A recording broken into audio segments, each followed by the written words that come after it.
Hey, what is going on, everybody? Welcome to Upkick MMA. It's 387. I am Brennan, UFC Fight Night, Allen versus Curtis, prelims. All right, this is going to be Court McGee, Alex Morono, and the rest of the prelims. If you're looking for the main card, that's in the last video. If you like this kind of thing, breaking down fights, you're talking about MMA, subscribe to the channel. That way when the next video is coming out, I'd appreciate it. Let's start talking about fights. Oh, man, that first video went on for a while. So if you're looking for a breakdown of that main event, I have a full thing going round by round on it. I said that last video was pretty long, so I'm going to try to keep this one short. Hopefully not too much controversy. Morono finding a huge right hand early. Boy, I really like Morono. He's just a workhorse. He just gets in there, gritty dude, just gets it done. McGee's fighting off the back foot, just allowing Morono to take the center. The low kicks and right hands to the body are there for McGee, but he's just not throwing them enough. McGee he's got more active as the round went on. He just didn't do enough damage, and apparently he outstruck him 22-12. These striking numbers just don't look right to me. Were they all to the legs, to the body and the leg? I told you the legs and the body shots were there all day. I gave this round.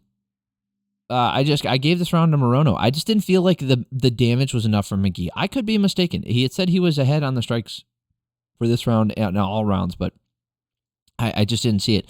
Morono jumps standing guillotine in the second round. It's a really tight one. McGee trying to find some space in there, works his way out. Morono is off the back with the triangle armbar attempts, but he's aggressive off his back, but it just keeps him on his back longer, and McGee ends up landing some damage on the ground. McGee with a good comeback round. Morono still looks better on the feet, but just not enough time there this round. 19-19, in my opinion. Court McGee outstruck him 20-9, had dominant position, had to fight off that submission or a couple submission attempts.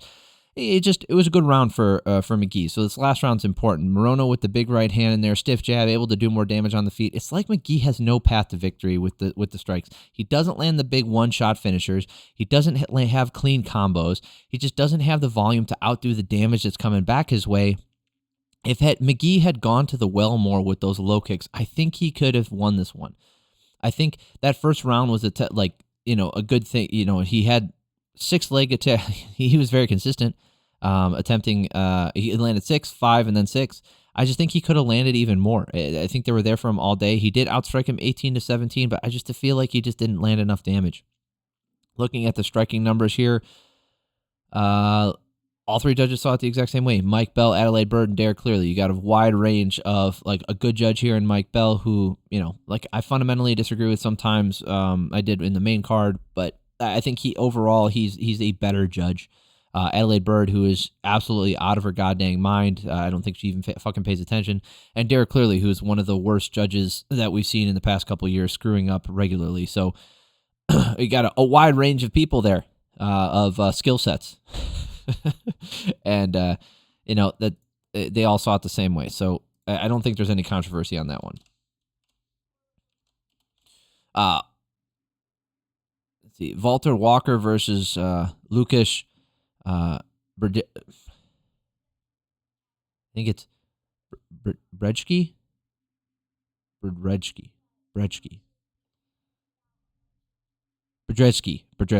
That's what it is. Brzeski. I got it. It's Brzeski. Okay. I hope I'm pronouncing his name correctly. Let me know if I'm not. I really do try my best with these European names. African names can be difficult for me sometimes as well. Like when you put two consonants together, like an N and then a D, like Zichekwu. Like I can pronounce them after hearing a couple of times, but sometimes it is difficult for me. It's just not a natural foundation with my mouth to do. But Brzeski. I can do it. Let's go. He's right in his face, throwing those low kicks. Walker throws the overhand. Right gets a takedown all the way across the cage. He is really fast for a heavyweight. He looks pretty light on his feet. 70 seconds left, and Brzeski is back on those low kicks, trying to land that big right hand. Bigger damage went to Brzeski, and I think 10-9. You might see a straight scorecard in here, but I think Brzeski landed enough damage, 16-12, to put it in his favor. Shouldn't be any crazy ones. Brzeski doing a good job with the pressure, keeping the offense out there, but again, gets ran across the cage and gets taken down. Getting in a bit of a brawl, and Brzeski is getting the better of it with his volume and finding the mark with those big right hands. Brzeski landing much more this round, 20-18 in my opinion, 32-16 if you look at the striking numbers. Easily his round, clearest round by far. Last round, both guys dig into the body with their hooks, and Brzeski is still landing with more volume. Walker again gets a takedown, and this time works his way to the back and gets a mount. Brzeski kicks his way off the cage, gets on top for a bit, and then back on the bottom guard. Good round for Walker. I just don't think it was enough in the long run. I had a 29-28. I did give Walker this last round, even though he did get outstruck. If you gave this last round to Brzeski, I understand. I guess I wasn't so enamored with this fight where I wanted to go through it with a fine-tooth comb, but all three judges saw it the same way. First two rounds to Brzeski, and then the last round to Walker. All right, let's talk about some chicks slanging and banging. Kind of. Norma Dumont versus Germaine de Randamie. I heard there's another pronunciation of her name as well. When they're on the feet, this was going to be fun. I think if they stayed on the feet, this had the makings of being a banger, especially if they both survived. But this is not what happened. de Randamie going in hard with those low kicks early. Dumont catches a kick. It gets her to the ground, holds her down there until 15 seconds left. She did enough to stay in front, which is really weird to say. She did land a little bit of strikes on the ground, but here's an argument that you could make. If you're a purist with damage, what damage did Dumont land on the ground in this first round? She landed 0 of 1 significant strikes on the ground. She landed a total of 15 strikes. She landed 0 significant strikes. Got outstruck even though she was on top for 3 minutes and 50 seconds. Now I'm a believer that Dumont's positioning in that round wins her it because she's still technically closer to getting a finish. de Randamie was nowhere near it, and she didn't land enough damage from those positions. But if you're a purist, you could give that round to de Randamie. It seems stupid, but you could. Dumont finding the right hand, ducking under and returning to get to the clinch, but de Randamie able to reverse it and control for a bit. On the feet, de Randamie doing a good job, but just gets her kick caught yet again, ends up on the back, or ends up on the ground with minute 15 left. Dumont did nothing with her position and less effective on the feet. So I gave this round to de Randamie. I feel like she did more damage when she was on the feet and wasn't dominated on the ground as much. So as far as control time goes, they were dead even. I know one of them was on the ground, one of them was in the clinch, but control is control, right? It's just positional control.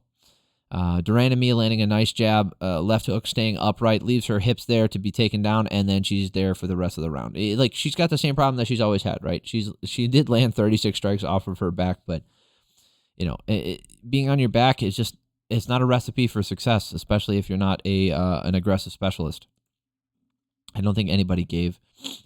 Yep, everybody had it the same way. They all had it the same way. First and last round went to Dumont. She's a good fighter.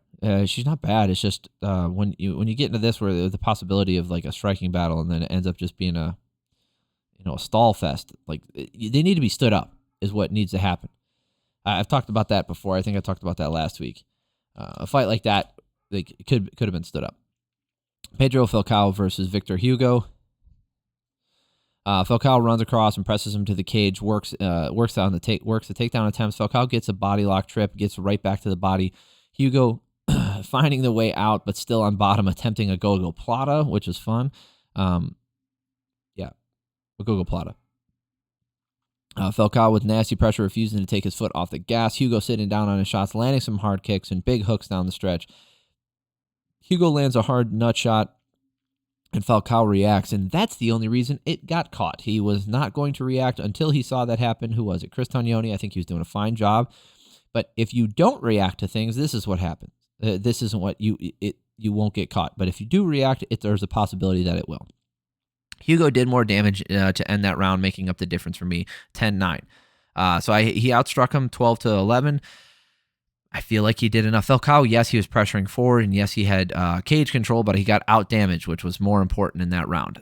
Hugo landing the hard left kicks and the nasty left hook up top, and that's he likes that. He really likes that combo, and he lands a hard spinning kick to the body. Falcao really wants to take down, but Hugo doing a good job through the first half of the round. Hugo with the hard low kicks and the big shots for the round. I have him up despite being backed up the entire round. Yet again, 24-14.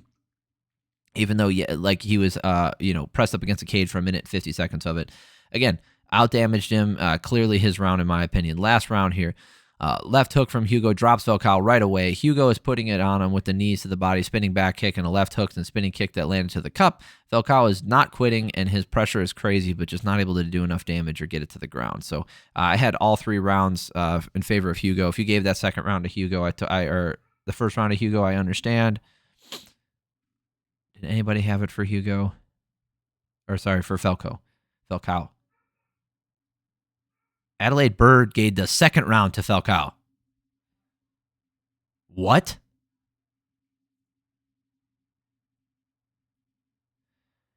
Dude, I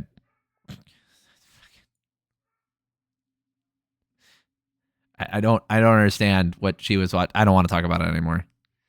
Horrible scorecard. She should not be judging. She's bad at her job.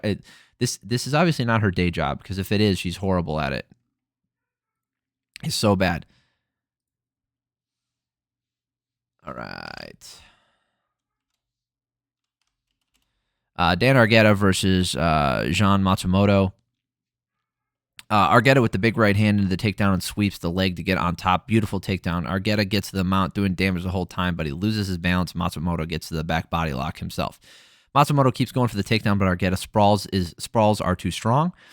In space, standing up, Matsumoto is backing up, and Argueta will not let him off the hook. Great round for Argueta, landing damage and having a ton of control. Seems like he is letting all of the things happen that he wants to happen, but it's only a matter of time before he gets tired.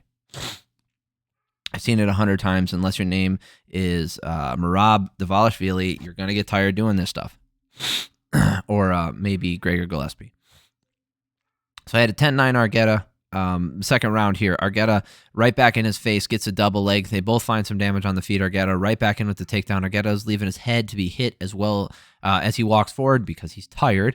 Then he goes for the takedown again. Argueta gets stuck in a guillotine right at the end of the round, and even though he could have survived that, he still would have lost this round. I don't know how the third round would have gone, but based off of these rounds, like how I was watching, it looked like he was going to get tired. He did have to tap with only a couple seconds left, which sucks because he could have made it through, but shit happens.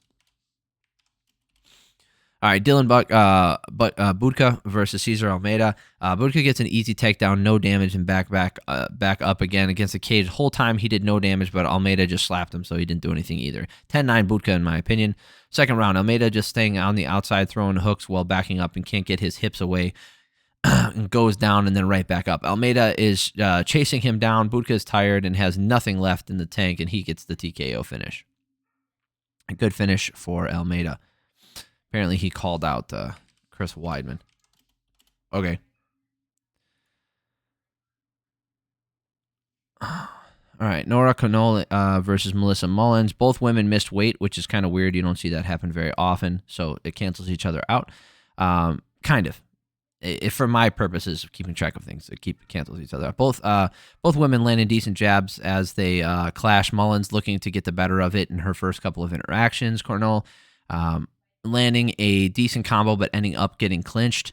Mullins gets a takedown, stays on top, not much damage, and then back up, and then right into the clinching again. Mullins she got enough damage to get it done with the control. Mullins did get outlanded in this round, but she had so much control. She was doing enough. I felt like she did enough. Second round here. Cornolle might have the good defense against the fence, but she needs to get off of there. She can't just stay there the whole time. Halfway through the second round, both women are exhausted, and a body shot from Cornolle, and she is crumpled, and then a head kick, and then it's all over. So Cornolle, I want to see. Did anybody give Cornolle the first round? Chris Lieben and Eric Cologne gave it the first round. Yeah, makes sense. Dunitra Kamijo gave Mullins the first round. Makes sense. All right, that is it. I kept this one shorter. The last video was super long. Subscribe to the channel if you like this kind of stuff. That way, the next video is coming out. If you like this video, hit the like button. I appreciate that too. Ooh, we are done. Love you guys. Have an amazing week. Enjoy the fights.